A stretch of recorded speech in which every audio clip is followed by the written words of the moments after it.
Funding for this series is provided by Walter and Shirley Wong and by the Henry Luce Foundation, the family of Shen Shen and Bei Pao Lu Chao, the family of Kenneth and Mary Wong, the Herb Alpert Foundation, SIT Investment Associates and SIT Investment Foundation, the John D. and Catherine T. MacArthur Foundation, the Starr Foundation, the Kelvin Foundation and Albert Yu and Mary Beckman, the Tang Fund, Gina and David Chu, Nautica International, the Cheng Kingdon Foundation, Intel Corporation, Sybase eBusiness Software, because everything works better when everything works together.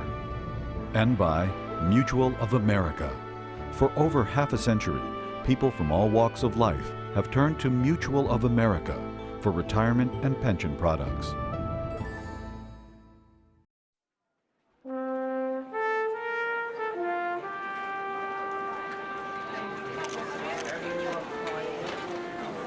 What's striking is how little I remember of that day.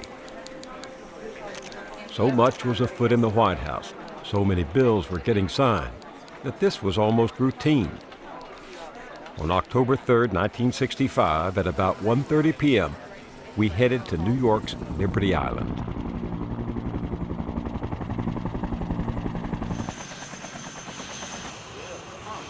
This bill says simply that from this day forth, those wishing to immigrate to America shall be admitted on the basis of their skills and their close relationships to those already here.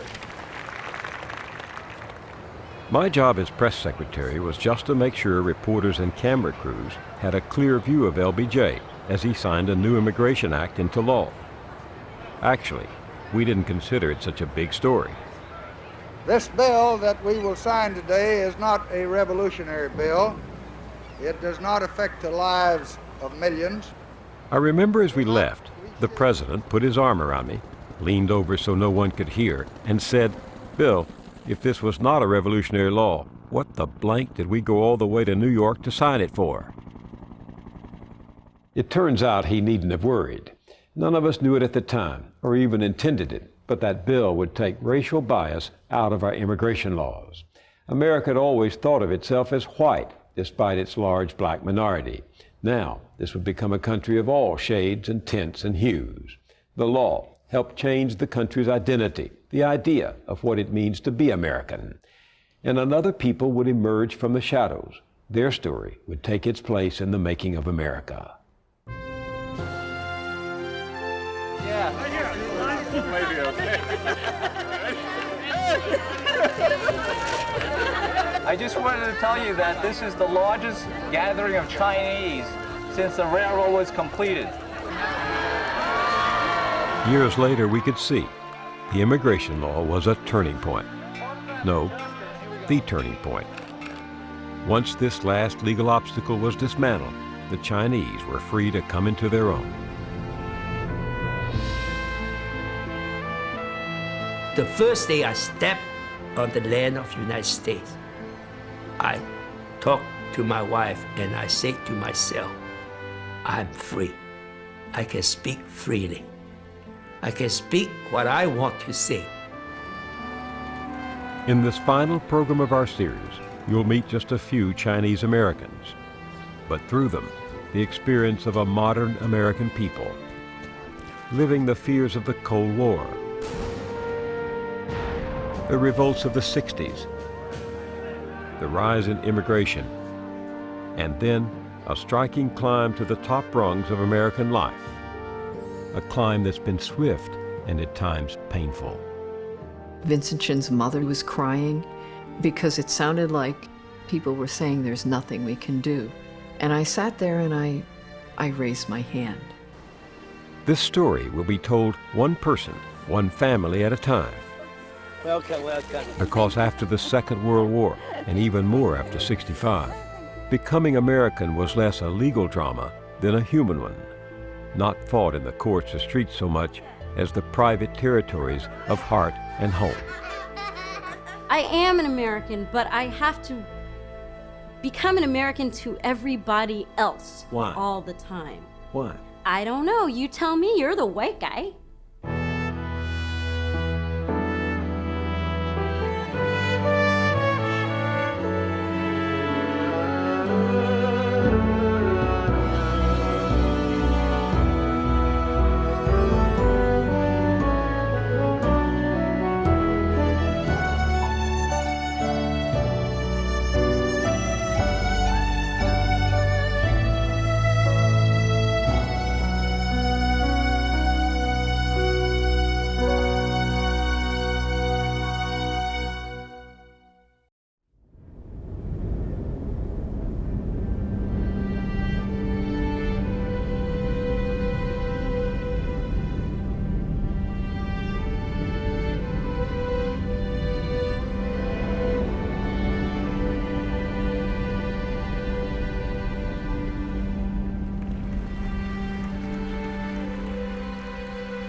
Everywhere you look in recent years, you see the success. I.M. Pei and his landmark buildings in America and worldwide. The breakthroughs in science, as with AIDS researcher David Ho, and Stephen Chu, one of 6 Chinese-American winners of the Nobel Prize. Or Yo-Yo Ma. Everywhere it seems that music gets made. One of my favorite success stories, because it's so unlikely, played out over this plot of land, now the all but sacred site of the Vietnam Veterans Memorial. When it came time to build it, there was a contest. Everyone knew its importance, and top design firms across the country joined in. Who won? My roommate came and got me and only said, "Don't get your hopes up, but you got a call from Washington." A college student, Chinese American, just 21 years old. And I didn't quite understand, so they told me again, and I'm still not quite understanding. Her delight that day wasn't shared by all. No matter that she was U.S. born, the features of her face stirred up old ghosts. H. Ross Perot, self-appointed champion of the vets, called her Agro. Writer Tom Wolfe called her plan something, quote, out of the Chinese Cultural Revolution.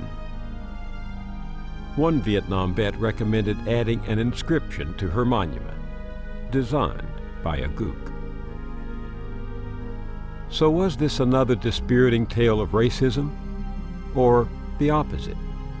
After all, her design got built to much acclaim. It struck me, her story is like the story of Chinese America as a whole. It shows how powerful race can be in this country, and how powerless when matched against human will. To get at that story, I had to reach back more than 50 years.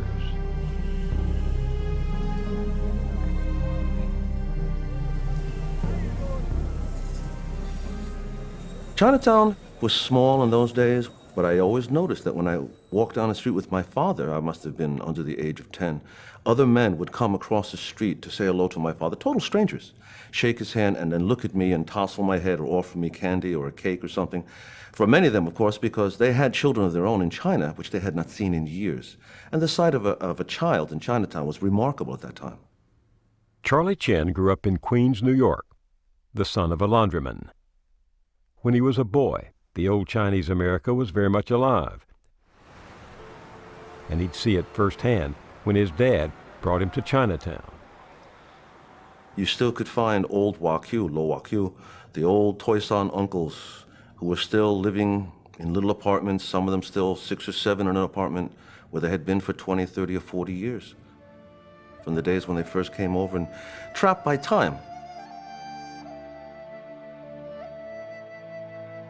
Charlie didn't know it then, but he was watching the legacy of the exclusion laws on the books till just before he was born. The law had barred Chinese from bringing in wives, and for these old laborers, its repeal had come too late.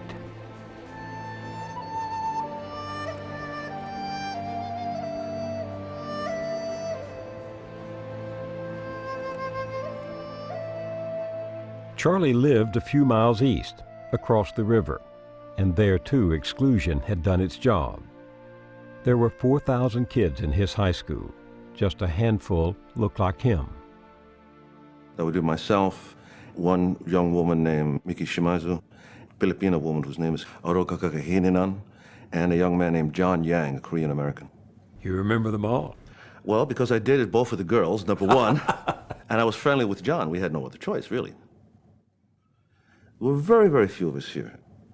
If you were going down the street, if the family was in a car going down the street and it saw another Asian, people would stop and look at each other.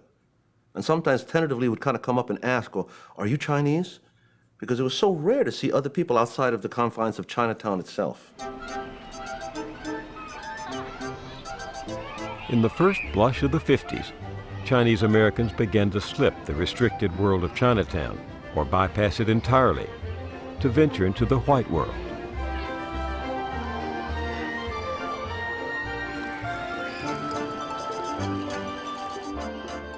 When my family would walk into a store or a public place, it would be like everybody in the store would just stop dead in their tracks and stop and kind of turn just to look and see who are these people who walked in. So I knew very, very early on that I was different. Helen Zia and her family were among the first to move into Levittown, New Jersey, pioneers in more ways than one. At that time, there were fewer than 150,000 Chinese Americans in this whole country, and in New Jersey, in the little suburban town that I knew as home, we were one of maybe a couple of families. And the people around us, I mean, I was mostly treated as this exotic little creature who had, could have come from Mars, who was a foreign visitor, even though, baseball and hot dogs and apple pie were the only thing I really knew. And then at the same time, within our family, my mother and father, China was their home. That was their touchstone. Helen's father had come here with a degree from St. John's University in Shanghai. Before the communists shut it down, this was a training ground for China's elite, expected to help lead their country back to a place of pride in the world. Her father was schooled in the classics, knew by heart the great poets of China and the West, then trained as a diplomat. But in New Jersey, none of that meant much. So he took odd jobs, whatever paid, and clung to memories of his old life. My father was part of, I think, a lost generation of China. In China, but also in America.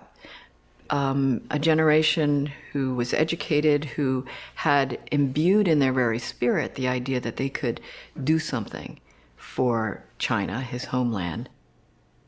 But because of circumstances, there really wasn't an opportunity for him to do that. He was such a proud man and very proud of his heritage, and he felt that Chinese culture was the superior culture of the world.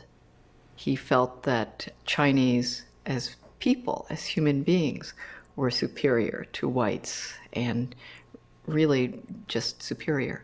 He definitely felt that way. He would read encyclopedia passages about China, and he would underline them and cross them out, and he would have all of us read them and say, "This is wrong." He was so irate with the Encyclopedia Britannica that he actually, he not only complained, he sued them. They sued him back. It was Your father sued Encyclopedia Britannica? Yeah, he did. For being wrong about China? Right.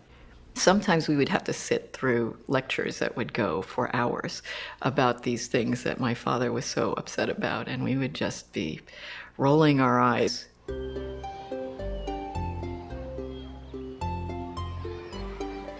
This Chinaland, a place she'd never seen, was alive in Helen's imagination.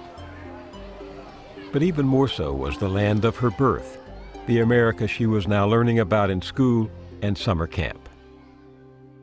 And the recreation leader said, "Let's play charades, and we're going to do Washington crossing the Delaware." She said, "Okay, Helen, you play George Washington." So I knew that meant I would have to stand at the head of the little boat, with my trusty team of oarsmen behind me, and there I was pointing the way, in my gym shorts. While Helen was growing up, her dad ran what he called a baby novelty business. He'd assemble pink and blue vases and trinkets on his kitchen table. Then he'd drive up and down the East Coast selling them out of his car. And believe it or not, he was able to raise a family of 6 kids doing this. To this day, I don't know how he really did it. But, we were the labor, the kids, he and my mom. And while he would sit there and paint pink or blue pieces of wood, he would recite the poems that he knew. He would think about what was happening in China. There was the world inside our family's home. My father was God. Whatever he said was the law.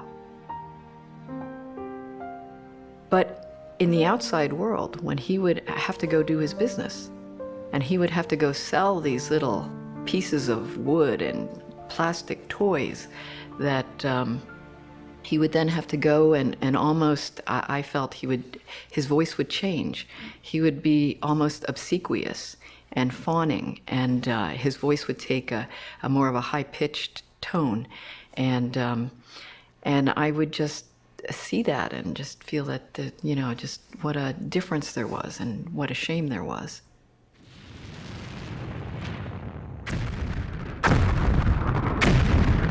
In the 1950s, China was the enemy. Mao's troops were fighting in North Korea, killing American GIs. And Chinese Americans felt the chill. With men who have tasted the full fury of the communists' withering fire. Their image was still tied to China's, like it or not. They had breathed a lot easier around World War II, when the U.S. and China had been on the same side. But now, the pendulum was swinging back, and with it, an old American attitude returned. The Chinese were foreigners, and always would be. The 50s were a very rough time for the Chinese American community in general, and I can't think of anybody I know from those days who wasn't affected on one level or another. In my own family's case, starting in 50-51, we got visits from the FBI. Apparently, my father's name and my mother's name was exactly the same as somebody they were looking for. And so in the middle of the night, when they were sure that everybody was home, there'd be loud banging on the doors. And I remember peering behind my mother's house dress, because we all were woken up, of course, at these strange big men in long overcoats with fedoras, kind of like Ward Bond, with a fedora on, and wondering who they were and noticing that my parents were really scared, which, well, you don't forget. They were using a normal procedure at that time to root out what they thought might be communist sympathizers.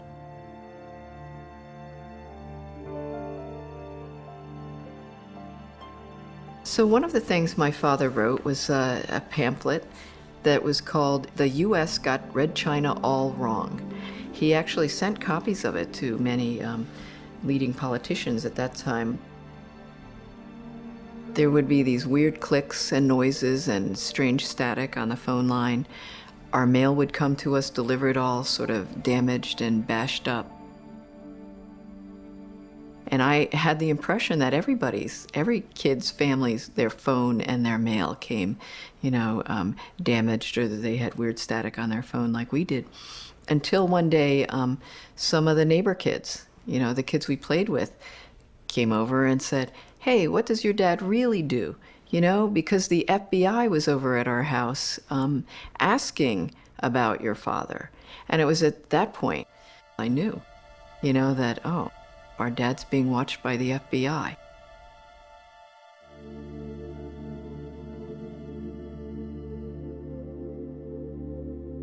Here's the strange thing about the McCarthy years. With a cloud of suspicion hanging over them, Chinese Americans were making a move to the mainstream, getting a taste of the good life. You see it all in Sean Wong and his family.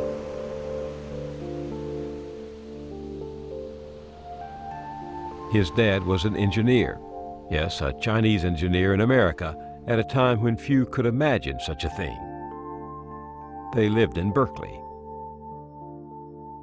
My mother used to tell me, "We're Chinese and you're Chinese American." I have no idea what that was. I didn't know what the difference was. My mother would wear Chinese dresses, cheongsams. My mother and father would speak Chinese to each other at home. And here I am, this little boy. I wanted to be Willie Mays. I wanted to be Roy Rogers.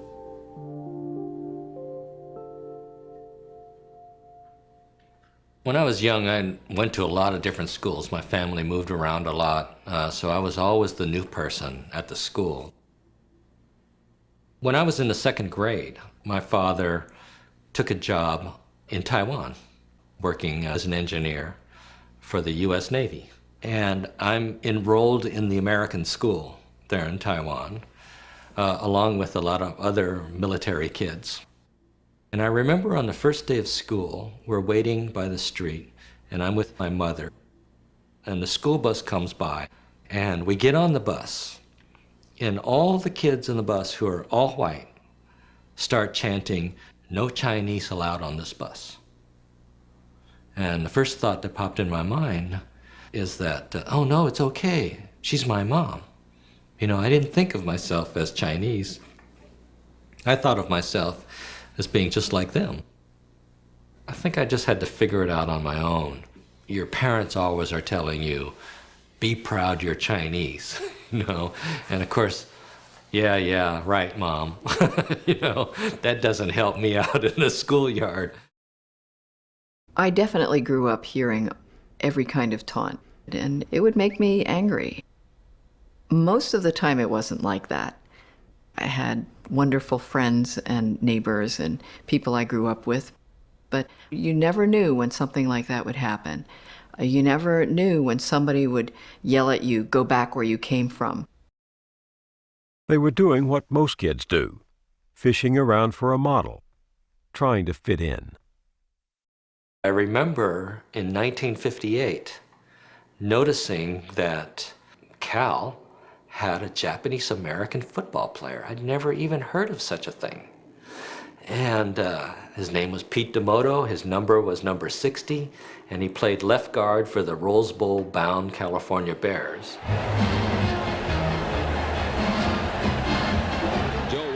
I used to run down onto the field with the other little kids at the end of the game. Other kids were trying to get quarterback Joe Cap's autograph, and I was there trying to find Pete D'Amoto.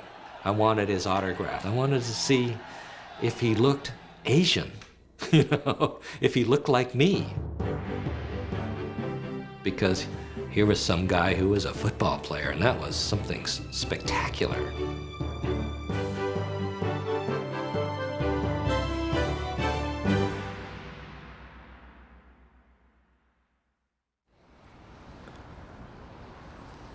My name is Benjamin Pan, but people would like call me Benny. Last name is P-A-N, just like a Peter Pan, but I'm not Peter, see? Most Chinese in America today never had an American childhood. If they've learned stories like Peter Pan or Little Red Riding Hood, it's as adults, since they were born overseas and grew up speaking Chinese. I want to tell you the story of one such man and his journey to Queens, New York, a journey that would take him half a lifetime. Like most immigrants in American history, his dream grew out of the sheer misery of life in his homeland. And like others before him, he was after more than just U.S. comforts. He wanted a life that was his own. Jiangsu Province, 1957. You have to work from morning to night and under the sun, all kind of farmer works. You know, growing rice is very difficult work, very difficult work. Benny Pan was not someone you'd expect to find in these rice paddies. Like Helen's father, he'd studied at that training ground for the elite, St. John's University. In fact, was president of his class. I was a member of the track and field team as a 100 and 200 meter stature. I ran very fast at that time. I was strong that time. Now it's old, getting old. His graduation, just weeks before Mao took over, was one of the last great ceremonies of the old China. I was graduated in 1949. We have a gathering together under the camphor tree, have a tea party. But when communists come, means all the dreams spoiled, all the lives spoiled, and you can never think of coming out.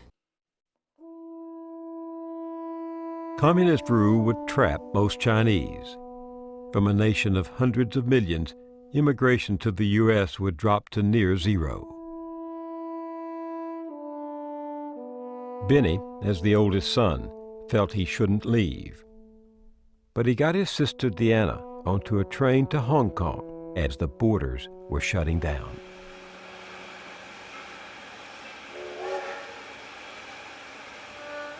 At that time, I was 19, and my mother didn't want me to leave. I was so scared, and the train station is a mess that time. People's leaving, people's crying, and then communist guard, they searched me, and they took my luggage and took my pocketbook, everything. And the train's going to move, and Ben just pushed me to the train. And my mother came and said, no, you're not going to leave. But Ben said, no, she must go. Let her go. Let her have her life.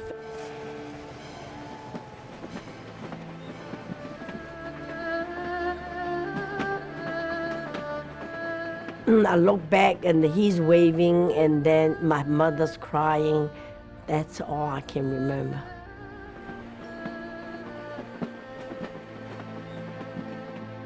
He's my lifesaver. If not because of him, I'm never going to get a chance to leave. He was a Christian, a college graduate, the child of wealthy parents. All that made him now a marked man. Benny kept his head down and his voice low, became a librarian and language instructor. When he wed Chin Ling in 1957, he slipped off his Mao jacket and borrowed a tux at the photo studio. But then came his year in the rice fields, and that was prelude.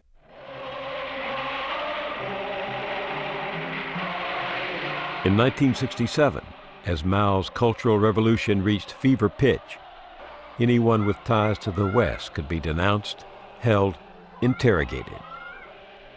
Benny's diaries and family pictures were burned. They tried to squeeze out what you did wrong to the communists. If you don't confess, if you don't admit what they say, they beat you. But I was not afraid of anything because nothing wrong in my heart. So I faced that and I stand up for that. But some of my colleagues, they died, they commit suicide. That was terrible. That was really terrible. He was separated from his wife and daughters and set to menial labor for 6 years. Deanna waited anxiously for news. She was building a life, first in Hong Kong, later in New York and Connecticut. That she was now prosperous and safe only added to the anguish. The letter just stopped. That really scares me. Deanna's experience was like that of most Chinese Americans. Nearly a decade of silence. But he's a very strong person, strong-willed person. Hopefully I can hear from him. So I didn't give up my hope. I didn't. Even as Chinese saw their few freedoms fall away, Chinese Americans were reaching for theirs. January 1961. Let the word go forth from this time and place to friend and foe alike that the torch has been passed to a new generation of Americans. When JFK was elected, this was a great wind of hope that spread through the country for people of color at that time. The day after he was inaugurated, I was at a house party with predominantly African-American friends, and the highlight of the party, if you could imagine, was we turned off the record player and turned up the lights, and Stanley, who was one of the guys that I hung out with, had memorized the speech, the inauguration speech, overnight, and stood up and recited it, and then we all applauded.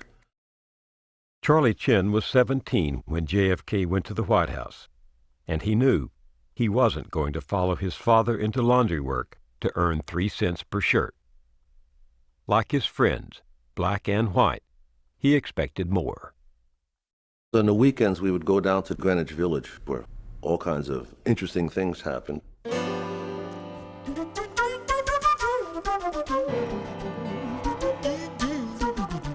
Go to listen to jazz and then pretend to be old enough to drink and go into bars.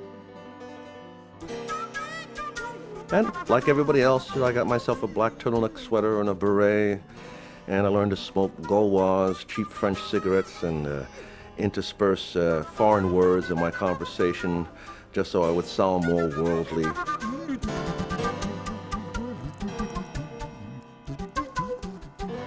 A friend of mine said to me if I wanted, I could go down to the corner. There was a coffee house, and if I played and passed the hat, I could make some money.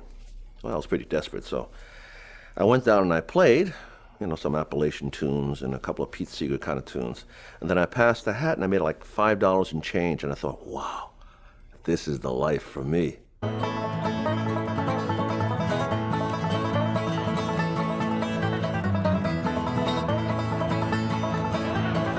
People would be looking at me very intently, and I thought it was because I was such a good player.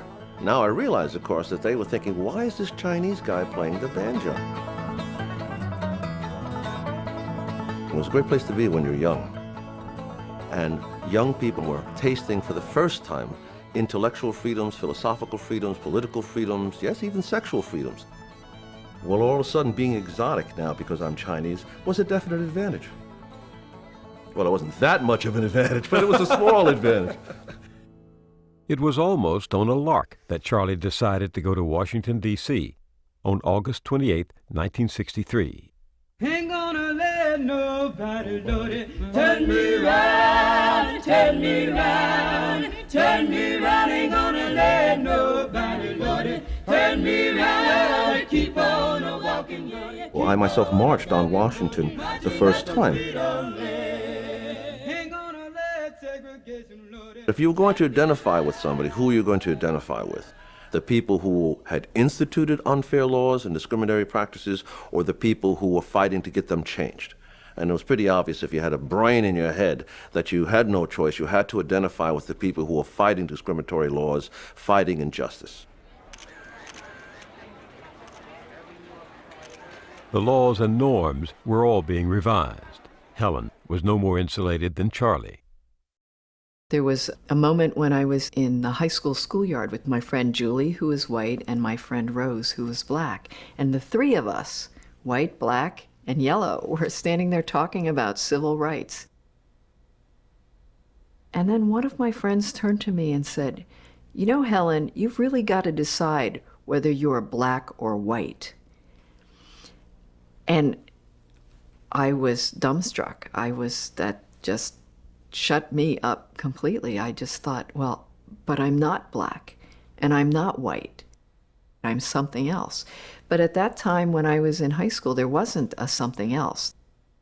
Where did she fit? Through high school, Helen was still assembling her parents' flower shop novelties.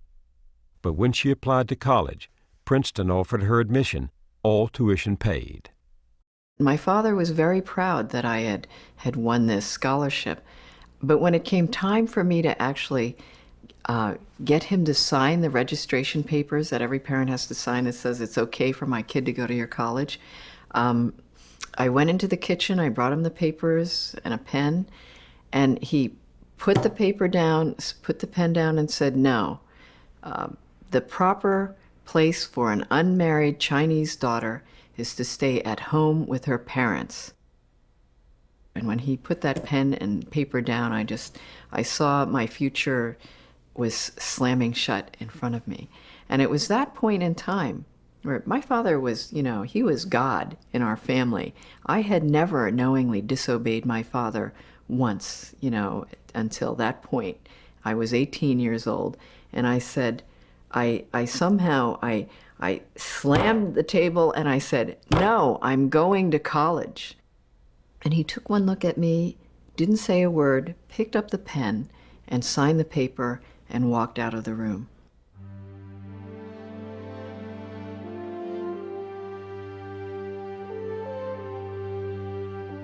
In college, I learned that I was an Asian American. I learned that I didn't have to call myself Oriental like a rug. It was like a light bulb going off. It was exhilarating. It was, I have to say, it was such a thrilling time. Sing a song for ourselves. I mean, the 60s for Asian Americans was the first time you could speak out. You know, you no longer wanted to be invisible. Sean Wong was in college in the Bay Area when students there invented the term Asian American. That was 1968, the year of bitter strikes to win courses in Black and Asian history. The early teachers were often the students themselves. There were no books. If you wanted to learn about Chinese American history, you got your tape recorder and you went into Chinatown and you found some old timers to tell you about their lives. One day, a call came into the university from a park ranger who wanted help reading Chinese. Something about an old building they were going to burn down out in the bay on Angel Island. And the interesting thing was, we sort of young, radical Asian American studies teachers or students, we didn't know anything about Angel Island. It was the old detention center of the exclusion era. Tens of thousands of Chinese had been held there when they tried to enter the country. Many had never made it in. And so a bunch of us went over there.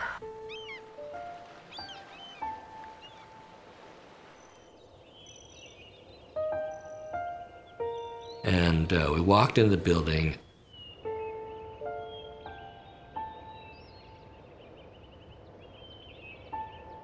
And it was very dilapidated, broken glass on the floor. And on the walls are hundreds and hundreds of poems engraved in Chinese. And the person we were with started reading the poems on the walls. Why do I have to languish in this jail? My parents wait in vain for news. My wife and child, wrapped in their quilt, sigh with loneliness. And as we went through the building, and our translator was reading the poems verbatim off the walls, you could sort of relive the history.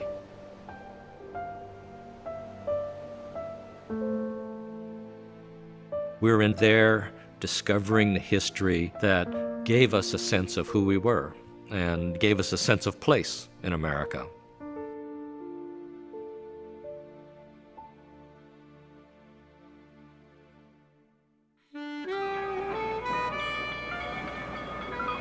A place in America. More Chinese came each day to claim theirs. Their presence was a surprise, an unintended result of the new, more liberal immigration law. To be fair, most people in the community didn't recognize it at first either. By the time the law took effect in '68, overnight, in 1 year, suddenly the face of Chinatown was beginning to change. And this was very apparent if you knew old Chinatown, because it was quite common to walk down the streets of old Chinatown pre-'68, pre-'65, and pretty much know all the people on the street and say hello to various distant relatives. But by '68, '69, '70, you could walk down to be whole groups of people and you could realize they're recent arrivals, and they were families.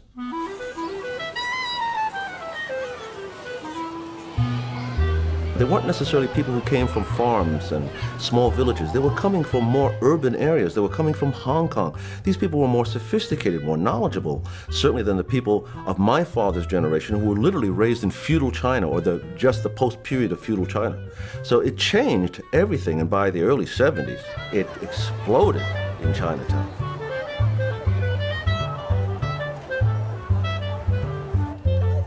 Everything started to change. The cuisine changed. Chinese Americans coming back into Chinatown to come for dinner, they didn't know how to order anymore.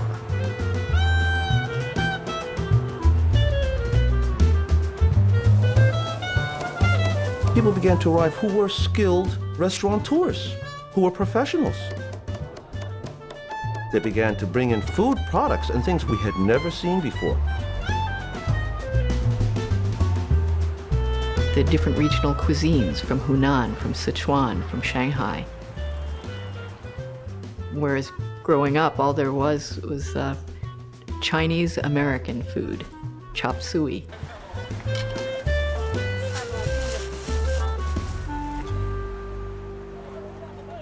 The new immigrants came from Taiwan and Hong Kong, almost none from the Chinese mainland. The People's Republic of China and its borders were still tightly policed, though there were stirrings of change with the visit from an old enemy.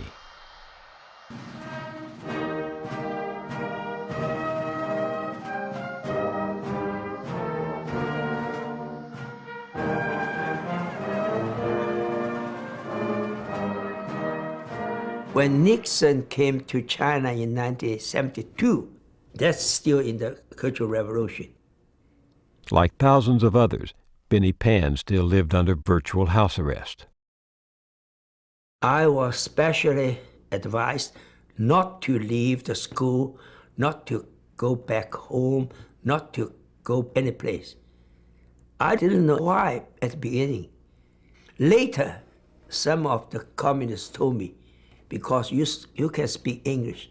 If you go out, if you met Nixon, maybe you will tell the truth to Nixon.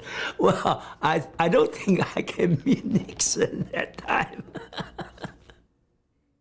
It was not until 1973, a year after Nixon's visit, that Benny Pan even dared send a letter out. When I saw his writing, I was really excited. And I'll call all my friends, tell them the good news. All across America, news was now trickling in of family members who had survived or not, of relatives broken by the Cultural Revolution, others born, their names and faces until now not even known. China's opening restored families, thawed a corner in the hearts of Chinese Americans that had been frozen for years. And by the late 70s, some travel in and out became possible again. It was 30 years since Benny put his sister on the train out. Now, he wrangled a visa to get his oldest daughter free. But his own request to leave with his wife was turned down. Their dream would have to wait.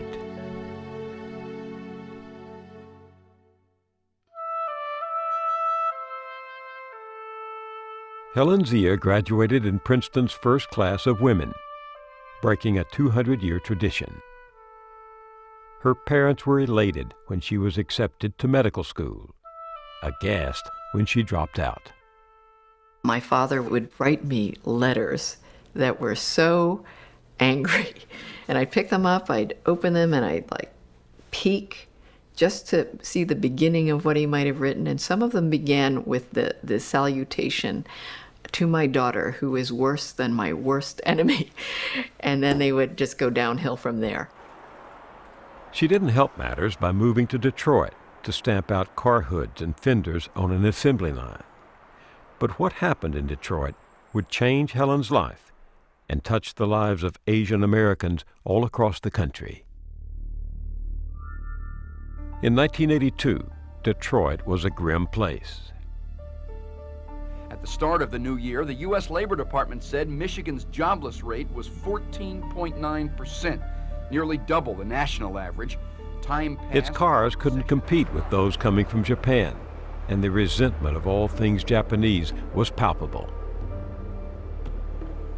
On June 19, 1982, Vincent Chin, a draftsman, was days away from his wedding, celebrating his bachelor party at a neighborhood lounge. Unfortunately for him, sitting across from him at the bar were two auto workers who looked at him, saw his Asian face, his Chinese face, and saw red. They saw him as the enemy. We'll never know for sure how it started. There was drinking, and angry words were exchanged. The white men mistook Chen for Japanese and taunted him. He was a nip, a Jap, then a chink.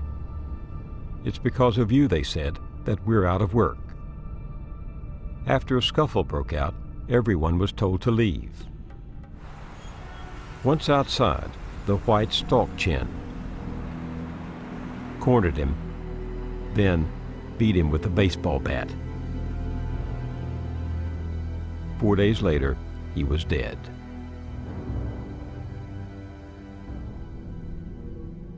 I remember that distinctly because I was at a gallery showing in Chinatown. Somebody walked in and said, "Have you heard?" Heard what? They killed a Chinese guy in Detroit because they thought he was Japanese. And everybody got quiet because this was our worst fear. It wasn't in the Deep South. It wasn't in 19th century California. It was in Detroit. If it could happen to Vincent Chin, it could happen to any Chinese American. Ronald Ebens and Michael Nitz were charged with second-degree murder, but plea bargained down to lesser charges of manslaughter. Their sentence, $3,000 fines plus court fees and probation. The judge was quoted as saying, "These weren't the kind of people you send to jail." Helen had been laid off her job as an auto worker. She was writing for a couple of Detroit papers when she heard the news. It was like wildfire. You know, the first meeting had 100 people.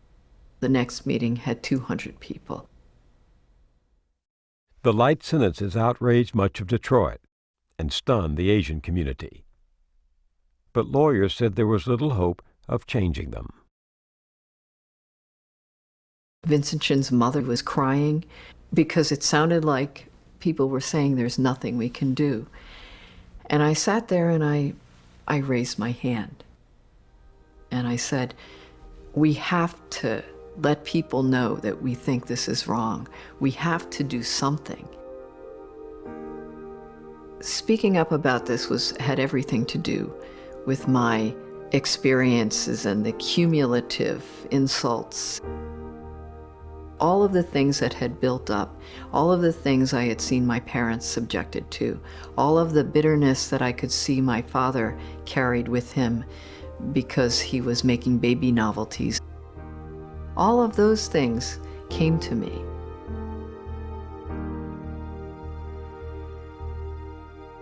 In these meetings, there would be people who would stand up and say, I've been working as a scientist or an engineer for the last 30 years in this company. I've taught every wet, behind-the-ears college kid to be my boss, and I know I've known more than every one of them has ever known, and I've never been considered to be the supervisor. This time, I have to speak up. We want justice! We want justice! We want justice! With Chinese leading the way, a coalition formed with Japanese, Filipinos, Koreans, and South Asians. It was the first Asian American advocacy group of its kind with a national scope, and it led to one of the first federal prosecutions of a civil rights case on behalf of an Asian American.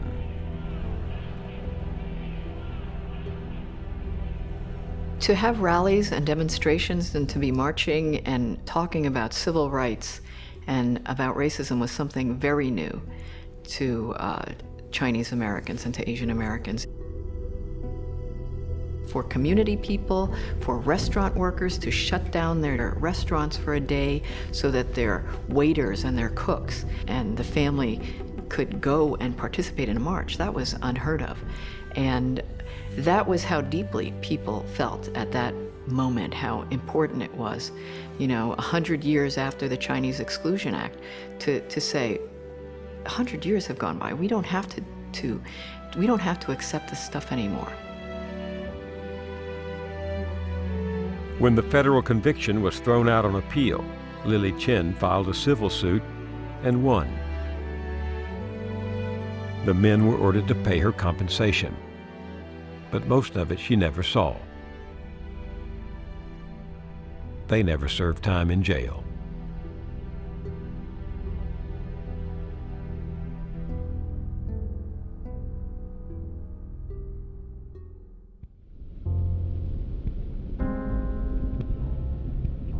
Vincent Chin's death became a symbol shared by Chinese Americans, an emblem of identity. But what was the identity, the history they share? At the time of his death, the Chinese in America numbered almost 1 million. Nearly half were new immigrants. And for these newcomers, the scars of exclusion, even the battles over civil rights, were something remote, learned from newspapers and books. Chinese Americans were dividing as their numbers climbed. The poor and working class clustered in the old Chinatowns, making the streets more crowded and vital than ever. The more educated, meanwhile, made straight for the mainstream. But for new arrivals of whatever class, America was not about what had been, but what could be. For the poor, looking back was a luxury they could ill afford. And the fortunate, well, they were going to make history, not repeat it.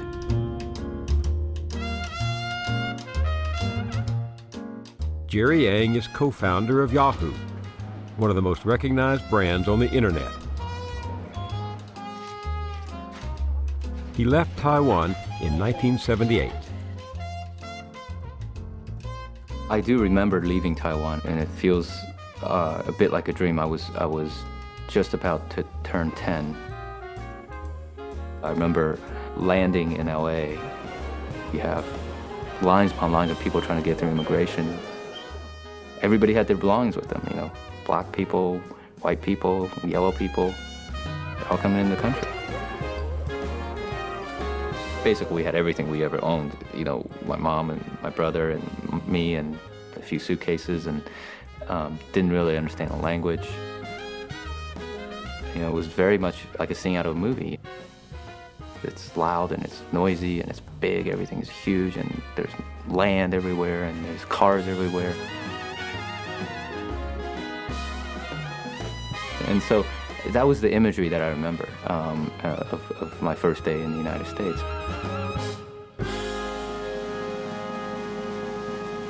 I never felt that I didn't belong. I felt like this is where I'm going to be. I think for me it was much more of a journey. You know, it's a journey of understanding how in this new world I could fit in. Every generation of my family has immigrated. My parents immigrated from Taiwan, but my grandparents really immigrated from China. They fled during the war when the communists invaded. And so I think my parents grew up in a family where at any moment we had to pick up our things and leave. And they didn't want that for me and my brother. They thought America's safe. America's a land of good fortunes and dreams, so they wanted to come to America. Jean Tang's family arrived in America in 1978, the same year as Jerry Yang, completing a 7,000-mile journey from Taiwan to an aunt's house in Springfield, Illinois. My dad was a construction worker, and my mom was a waitress, and she worked at 2 or 3 different restaurants, and my dad basically tried to find as many odd jobs as he could to fill up a day and make some money. They were lost. They were 35 years old, and they didn't know the language very well, and they tried their best to hide their insecurity and their fear from us.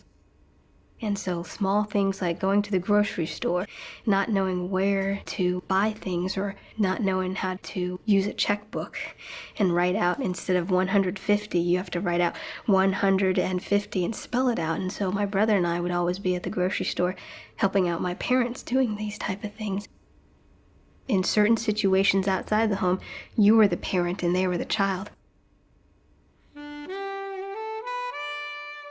Like so many new immigrants, Jean's family turned to relatives for help. Her uncle owned a clothing store in a rundown section of LA, and after 3 tough years in Springfield, the Tangs moved west to run it. They kept its doors open every day of the year, Thanksgiving and Christmas too. After school, Jean would help customers, while her younger brother kept watch for shoplifting. The message that me and my brother got growing up was, you guys need to study, you guys need to be professionals, you don't want to live like this, like me and your mom. The most tense time was when we had to present our report cards. When we opened it and we got a B, there was a lot of guilt, there was a lot of mental anguish and mental beating yourself up. When your mom cries when you get a B, it's very serious. Does this B mean that I'm not gonna get a good job? My parents are gonna still be poor, and my family is just gonna have such a hard life because I failed as a 5th grader and got a B in English. So I think for so many Chinese kids, there's a lot of pressure, and because so much is riding on your education and on that grade. Were you ever tempted to slack off, to back away, to take it easy? No. Somehow that just wasn't an option for me.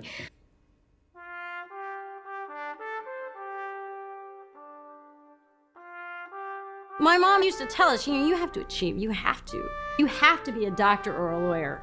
You have to, because you have to be the best. By the time she was raising her children, Michelle Ling's mother was comfortably middle class. But still, her message to her children was urgent. She used to tell us, if they can choose between a white person and you, they're going to choose a white person. But if they know that the only way they're going to either stay out of jail or live is to use your services, then no matter how short, funny-looking, slanty-eyed you are, they're going to hire you. And that, I think, that in its way, I think is an extremely American idea. My mom pretty much ran our house, and she ran our house like a Navy ship.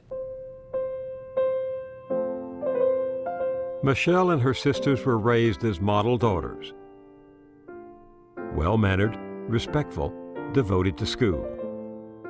For years, her parents' authority governed the home without challenge. On a day-to-day basis, if you did something wrong, you had to answer to mom. The more large, overarching bad things you might do, like not become a doctor or a lawyer or whatever, then there was always the threat of your father. Michelle's father was born in China, met his bride here while a medical resident, then moved to L.A. to practice. That's where Michelle grew up, absorbing what was expected of her and what was not. I've had this experience with many of my Chinese friends where there's no discussion about shame, or you never get a lecture about, a family tradition and shame. You just already know that it's just there. There's like this undercurrent, this fog that permeates the whole house. That's just guilt, family and guilt and disappointment, not just of yourself and your own potential, but just of this entire race. My dad never really said that much because he didn't have to. You'd just be like, okay, never mind, I'll just go to medical school, because that's, it's fine. Whatever I was thinking, I don't know what I was thinking, never mind. So we moved here in the 80s, and the changes that we see now are that there are a lot more Chinese folks living here. Just like my parents, they moved here so they can give their kids a better education because the school district in Arcadia is outstanding. Arcadia, Southern California. Jean Tang and her parents moved here when this was a modest suburb, mostly white. So was neighboring Monterey Park, now headquarters for the Chinese communities that began to thrive in the 1980s. This is where you can eat a nice meal, you can do your grocery shopping, go to the bank, go to the post office, all speaking Chinese and not needing English at all.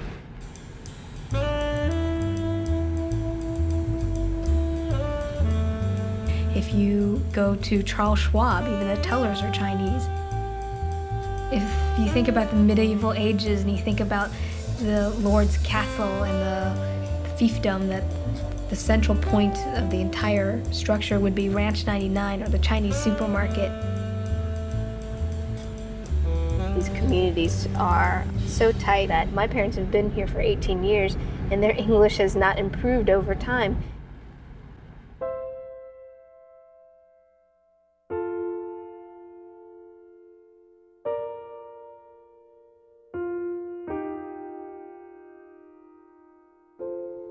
On weekends, when all these families would get together, there would be the Yus who owned the Chinese fast food restaurant. There would be other Tangs who owned different businesses. When we all get together for mahjong, the competition wasn't really about how well your store business did. And it wasn't about growth, and it wasn't about employees. It was all about how your children did. Oh, so-and-so's got an award in school. They are most improved. Or so-and-so got to be on the evening news because of the spelling bee or something like that. And so in our living room, my mom and dad would always put out our awards and the medals we won in full display. And, you know, it was very competitive within even our cousins. And so it was just a big part of my life. I remember we would go to my uncle's house and you know, you go swimming or go play ping pong for a while, and then you would sit there and do algebra for 2 hours, and it sounds terrible, but you know, you end up learning things that you would never, but you know, it was almost a game, it was fun rather than it's a chore. And then there's the typical thing that Chinese people do when they first get here, and you know, you randomly flip, you know, to a page in the dictionary, you got to remember 5 words from the dictionary, and you get tested the next day. It's not a change from Taiwan. I mean, Taiwan was even worse. So, you know, this is actually, you get to play and study, rather than Taiwan, you just get to study.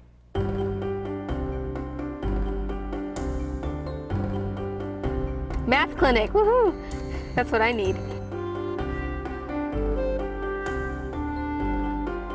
Nobel Education Institute. Harvard Education Institute.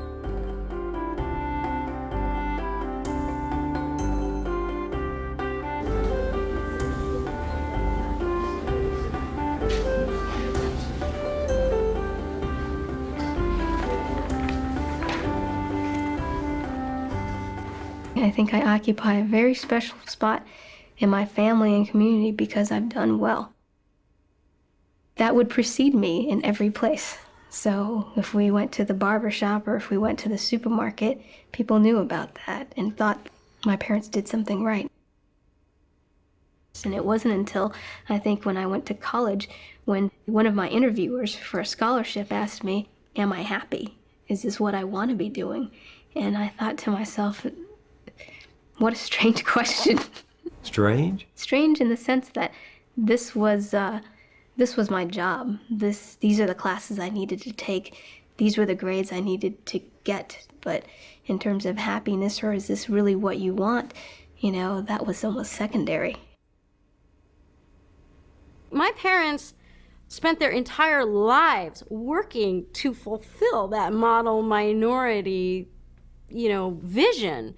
That's what they wanted. That's totally what they worked for their entire lives. Model minority. The term came into vogue in the 70s and 80s, applied to Asian Americans. It evoked strong families, self-reliance, and more than anything, being good at school. It was a stereotype, of course, which many Asians do not fit. Yet, it was rooted in something real. My family was the kind of family where it was like, you know, not are you going to go into college, but which college? Michelle Ling got into UC Berkeley in 1988. And consider this. When she was in college, Asians were just 3% of all Americans. But they were 15% of students at Harvard, about 20% at Stanford and MIT, and fully a third of students at Berkeley. But I do remember seeing a lot of Asians and thinking, God, there's a lot of Asians here. We talk about it amongst ourselves all the time.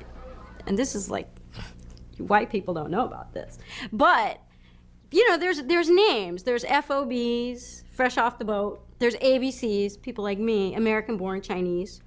You know, then there's gradations. American-born Chinese, there's Twinkies.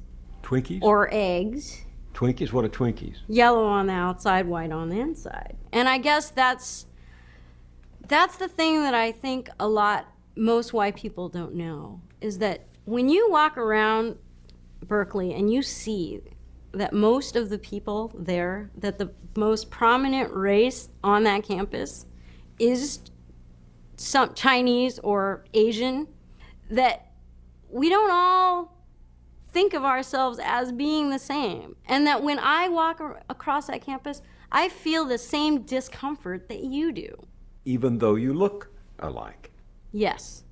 Just because you look the same as George W. Bush and you're both from Texas, do you feel, I mean, are you guys the same? When Michelle was completing college in 1990, there were 1.6 million Chinese in America. And there was no Chinese-American world anymore. There were many.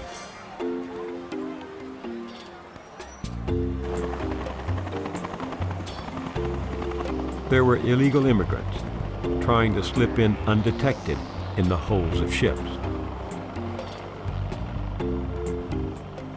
There were Chinatown laborers trapped in sweatshops and restaurants, ruthlessly exploited by other Chinese. There were Chinese who'd come by way of Vietnam, Cambodia, even Cuba. There were political refugees after Tiananmen Square.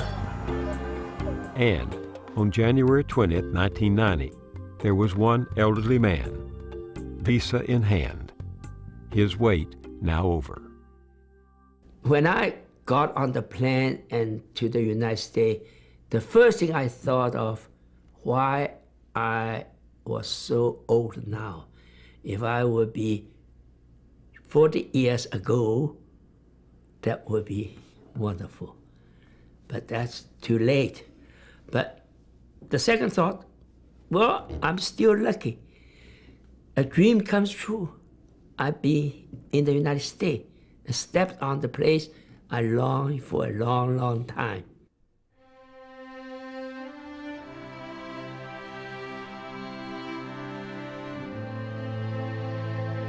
I haven't seen my sister for 40 years, and I haven't seen my daughter for 10 years.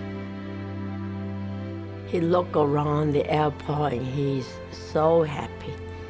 And his tears come up. He said, finally, I'm here. And I say to myself, I'm free. I can speak freely. I can speak what I want to say.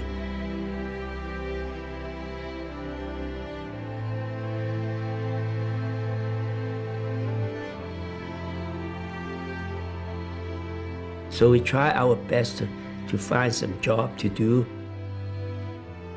Benny and his wife got hired at Disney World in the China Pavilion, both of them wearing traditional costumes for the entertainment of tourists coming through. But no matter, it was a job. That's my first car, it's 1990 Dodge Shadow. We went to Daytona Beach, went to Busch Garden, all by my car. I like driving, really. Driving is much fun than bicycle.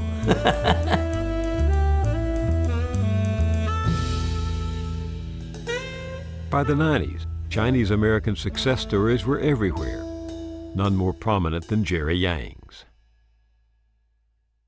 It still amazes me every day of coming to Yahoo where, You know, we started in an office of 1,700 square feet. Actually, we really started in a trailer at Stanford University of less than 100 square feet, and now, you know, we're in a complex of a few million square feet.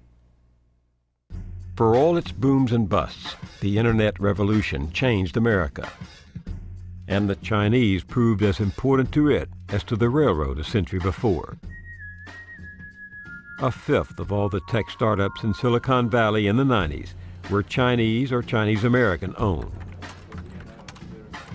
For every Jerry Yang who became famous, there were thousands of Chinese American engineers who labored behind them anonymously. It was easy now to see the success, the upward mobility. Harder to see what it had cost. Jean Tang graduated from Berkeley in 1995, in the top 1% of students in her field. She won a full scholarship to Stanford Medical School. She'd more than met her parents' expectations. From Taiwan to Arcadia, to Berkeley to here. Now she could look back at her steps, her family's steps along the way. People talk about what is your gut reaction, what fills your heart with bliss. That feeling is harder for me to tap into because kind of overshadowing that feeling is what is best for my family. My parents have told me times are still tough for them because the business didn't go well and the store closed, but in their hearts they feel like they are successful in their colleagues' and peers' eyes because my brother and I are doing well. I used to think comparing my life with friends whose parents are more standoffish and the unit structure is not the family, the unit structure is the individual. And I've always thought like, wow, how refreshing that your parents don't care so much about what you do. There's not this neediness to succeed, that your success is not necessarily their success and your failure doesn't necessarily reflect badly on them. How liberating is that, and how freeing and how light. My parents will always live through my life and my brother's life. When I was an adolescent, I was resentful for it, but over time I've realized, why not? You know, they've invested so much into us that they should reap the rewards.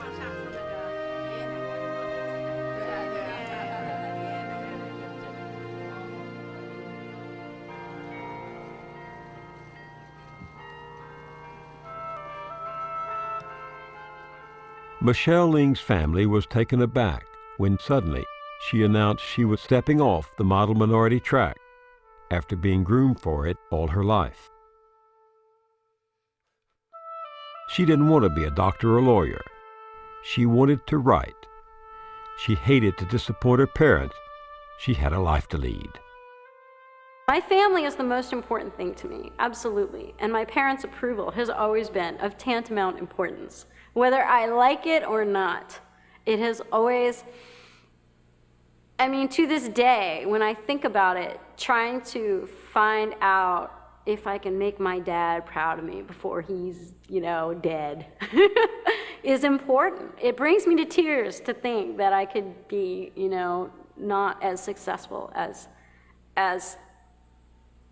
he thinks I could be, or as perhaps I should be.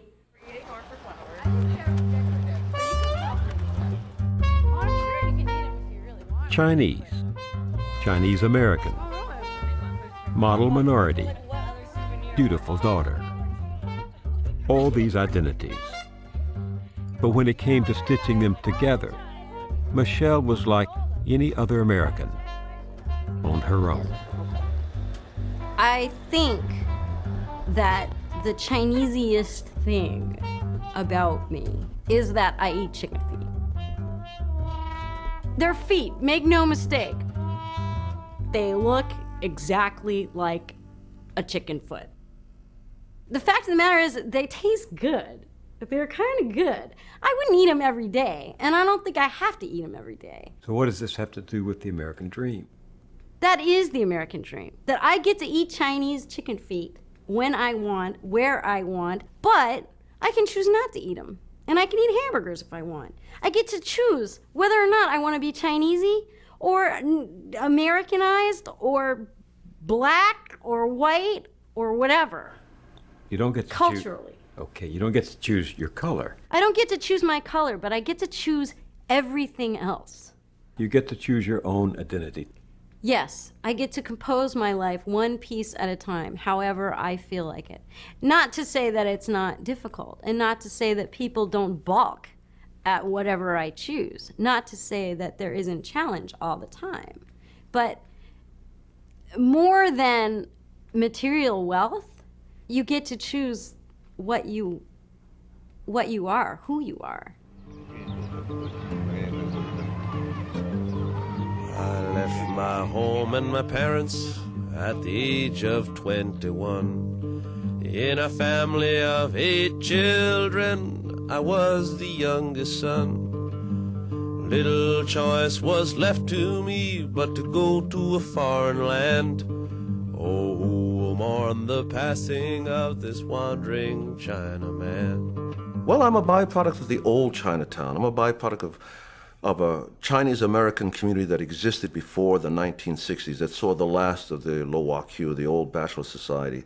And the new image of Asians, in Americans' eyes in general, is startling to me. Right now, they're young, they are upscale, they're taking full advantage of the things that you could have in America if you have the money, if you have the education.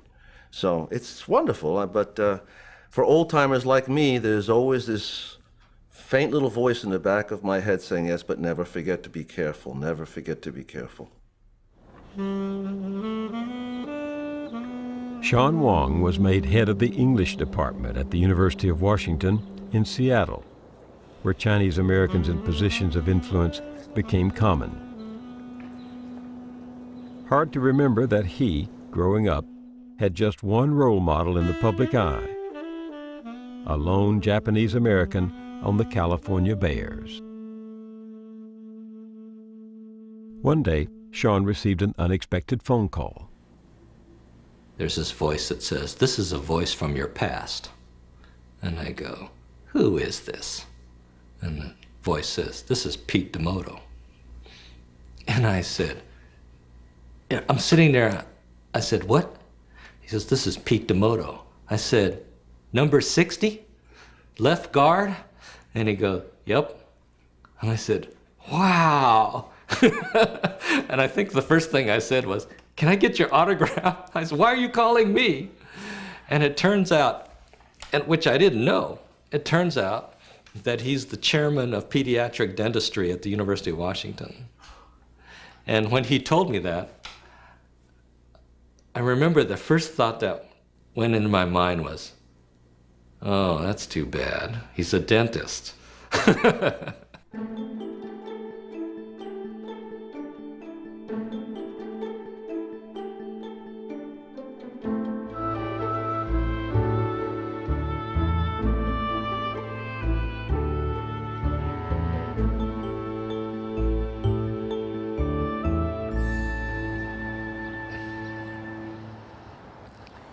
Family drew Benny Pan and his wife to Queens, New York. He settled near one of the rapidly growing new Chinatowns. If I want to be my life the rest in the United States, why should I not be an American citizen? Then I can be as just one of the whole family, right? That I became an American citizen. I got it in 1999, after I've been here for 10 years. I'm sorry that my wife got the same thing as me on the same day, but after only half year, she passed away. She passed away on June 4th, 2000 years. She couldn't have any chance to enjoy to be an American citizen. I'm sorry about that. But I'm still thinking of, I'm so lucky I got everything, really.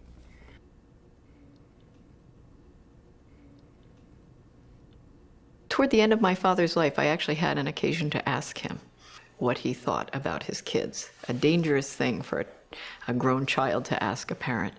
And my father said without hesitation, he said, oh, you're all too American, you know, and that if I were to start all over again, I'd make you be more Chinese. Being born as an American and being raised in the American culture, there was no turning back. But I felt that I really should go back to my father's hometown.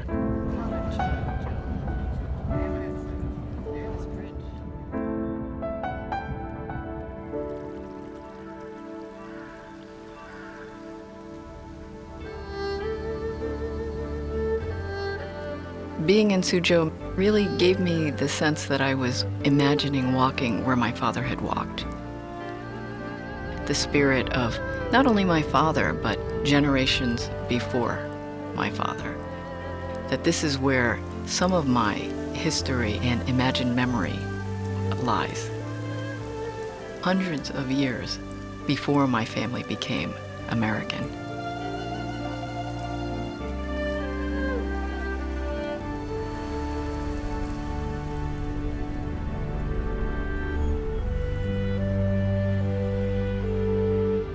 This story is still being written. Every day, there are new arrivals. There's the bunk bed, the job in the garment factory or restaurant, the debts still owed to family and others who financed the long journey here. Like every immigrant group, the Chinese in America are defined not so much by those who make it, but by those who keep coming, because they believe they can make it. It's an old story, and always new. America itself is still becoming.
Funding for this series is provided by Walter and Shirley Wong, and by the Henry Luce Foundation, the family of Shen Shen and Bei Pao Lu Chao, the family of Kenneth and Mary Wong, the Herb Alpert Foundation, SIT Investment Associates and SIT Investment Foundation, the John D. and Catherine T. MacArthur Foundation, the Starr Foundation, the Kelvin Foundation and Albert Yu and Mary Beckman, the Tang Fund, Gina and David Chu, Nautica International, the Cheng Kingdon Foundation, Intel Corporation, Sybase eBusiness Software, because everything works better when everything works together.